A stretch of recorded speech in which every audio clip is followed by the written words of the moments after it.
Formula Sheet Introduction. Our objectives in today's lesson is to be able to use the formula sheet to identify figures and determine the area and volume of two-dimensional and three-dimensional figures, including practical problems. Before we get to the formula sheet, let's make sure we remember these specific terms. Perimeter. Perimeter is the total length of all sides of a two-dimensional figure. Perimeter is one-dimensional. See in the word perimeter, rim, you see rim. Think of a rim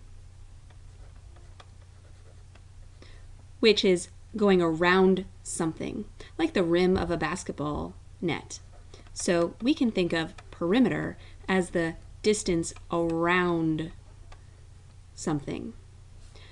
For example, if I have a shape such as a rectangle, the perimeter measures the length of the sides of the rectangle all added together. Area is the space covered in two dimensions. 2D stands for two dimensions. It is measured in square units or units squared, both ways to describe it. So for example, if we are using the units centimeters, we would write centimeters squared. If we were using the units inches, we would write inches squared. For feet, feet squared, so on and so forth. The long way to write it is like with the word square in front, square centimeters, square inches, so on and so forth. If we're measuring perimeter, those units would be just the one-dimensional units, such as centimeters, inches, or feet. It's not two-dimensional, so it doesn't get squared. So for area, think of covering space. Cover, space covered, like with a blanket, or with paint, or with carpet on your floor, or tile on kitchen floors and other types of floors. Think of flat surfaces. So similarly to how I showed a rectangle in the perimeter example, if we think of a rectangle, the part that we're measuring, if we measure the area, is the space that's covering that rectangular shape. Not the rim, like the perimeter, but the space that covers it, as if we were going to color it in or paint it. Now there are different kinds of area. If we're talking about a three-dimensional object, we would talk about its surface area or its lateral area. The surface area is the sum of the area of the faces of any solid. A solid is a three-dimensional object, but because it's area, it's measuring in two dimensions. So again, it's units squared, just like any area is units squared. Lateral area is different. Let's think of what the surface area means. So again, you're thinking of covering, but for surface area, you're covering all surfaces of an object. Something three-dimensional, some solid that you can hold in your hand. Again, that's all of the surfaces. So think of a box, for example. All of the surfaces of a box would include the sides of the box, plus the top of the box, plus the bottom of the box. Remember, sum means to add. So we're adding the areas of all of the faces, all of the surfaces of an object. When would you have to measure surface area?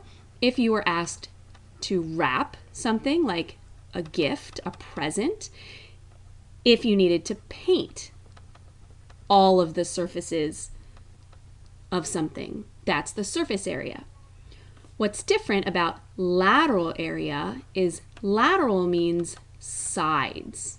So this is the sum, again we're adding the areas of the lateral faces of a solid with a base. That's in 2 dimensions. Again, it's area, so it's units squared. So what do we think of? Well, we still cover because it's area, but we just cover the sides. Think of a can label. It just goes around the sides of the can, does not include the top or the bottom, not the base, not the top, not the bottom. Base means bottom. Then we've got volume. Volume is the space contained in the interior of a solid. That is 3 dimensions. So when we're thinking of units, that's cubic units or units cubed. See how that's different from area? This is 3 dimensions, so it's cubic units. So instead of area, which was square units, where it was centimeters squared, if we measured the volume in centimeters, it would be centimeters cubed, or cubic centimeters if we wrote it out the long way. If we measured in inches, inches cubed, and so on and so forth.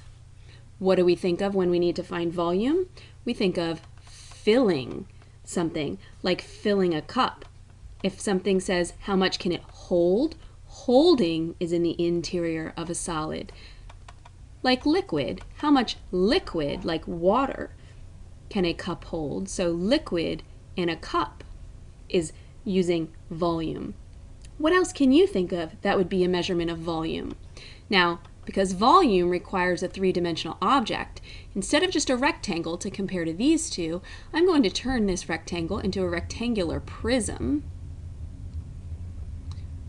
which is basically a rectangular box. And when we show what the volume is, you're going to have to use your imagination a little bit. Imagine this is a 3-dimensional box, and this is going to be the space inside of that 3-dimensional box, what that box can hold. Now let's turn to the formula sheet to get a little bit more familiar with these formulas. So you see you've got the formula sheet in front of you. Go to that now. And we've got formulas for a variety of shapes that we need to deal with. We've got the basics, the triangle, square, rectangle, circle. You have your parallelogram, trapezoid. This one is for any type of prism. You've got this one, which is also a prism, but specifically this is a rectangular prism. So it would use these same formulas, but specifically for a rectangular prism, you would want to use these formulas just to make it a little bit easier. You've got your cylinder. This one should be fairly familiar. It's like your cup, your can. This is your sphere, which is like your ball. You have your cone. And finally, the last one is a pyramid. This one specifically is a rectangular pyramid because the base is a rectangle. So if you look at the formulas that are here, such as the triangle, the A, you can probably guess what that stands for, but if you're not sure, you look at the abbreviations on the bottom and it tells you. The A is for area. Let's zoom in on this a little bit more. So we have our first row of formulas here where they have capital A equals, and capital A, if we're not sure or remember what that means, we look in our abbreviations. Here's capital A, and it stands for area.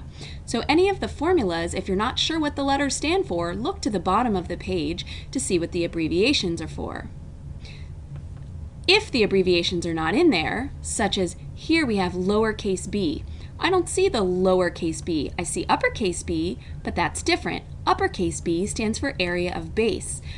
Lowercase b is not in our list of abbreviations, but it is shown in the picture.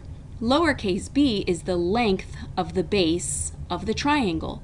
So if it's not shown in the abbreviation list, look in the picture, and the picture describes how to find that specific length or measurement.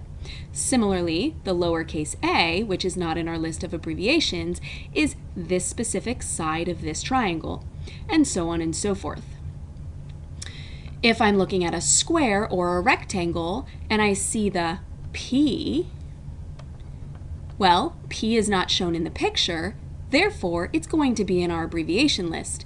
Here it is, here's the P, that stands for perimeter.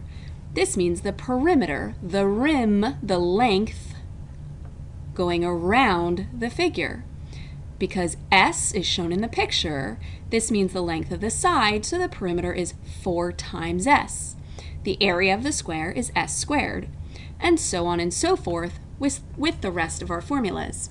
Here's a uppercase C. Uppercase C says circumference. Circumference also means perimeter. These mean the same thing, except circumference is the perimeter of a circle. You see the R. R is in the picture. That's our radius. The D shows going all the way across. Usually they'll mark the length with the letter in the middle of the length. So the D is for diameter, the R is for radius. Go ahead and label those in case you're not familiar with those terms. The pi is approximately 3.14. Now, if you have a graphing calculator, you should be using the pi button in the graphing calculator. But if you don't, go ahead and take a look at the back of your formula sheet, and it shows you how pi is approximately 3.14. So you could use that number or the fraction 22/7. But it's not an exact number, so if we can use the pi button in our graphing calculator, we're going to do that. Notice what else is on the back of our formula sheet. This is a very useful formula. The formula for finding lengths of the sides of a right triangle. This is our Pythagorean theorem. You can go ahead and jot that name down, but most importantly, it's how to use that. Now, often you'll see geometry teachers write it c squared equals a squared plus b squared, and we have very good reason for why we do that. Doesn't really matter which way we use it, but it's important to know that if we need it and don't remember it, it's on the back of our formula sheet. Back to the front of our formula sheet, where we have our cylinder, sphere, cone, and pyramid, just a couple more things to point out. The L, which is not listed here, is shown in both of these to be the length of this right here. Often it's referred to as the slant height. But most importantly, just notice in the picture where it's measuring that length. Along the edge, slanting, going down the side of the object, like in the pyramid as well. The P, which we know stands for perimeter, specifically in the pyramid, it means the perimeter of the base of the pyramid. So that means the perimeter of this rectangle that is the shape of the base of the pyramid. If you don't remember how to find perimeter of a rectangle, you look back to the top of your formula sheet, here's your rectangle, and you use that perimeter formula, where in this case the L stands for the length of the side of the rectangle. Or if the base is a square, you're using this perimeter formula, which is 4 times S. Everything's on your formula sheet. Look at the pictures carefully and use the abbreviations. Time to get to work with using our formula sheet. Thanks for watching.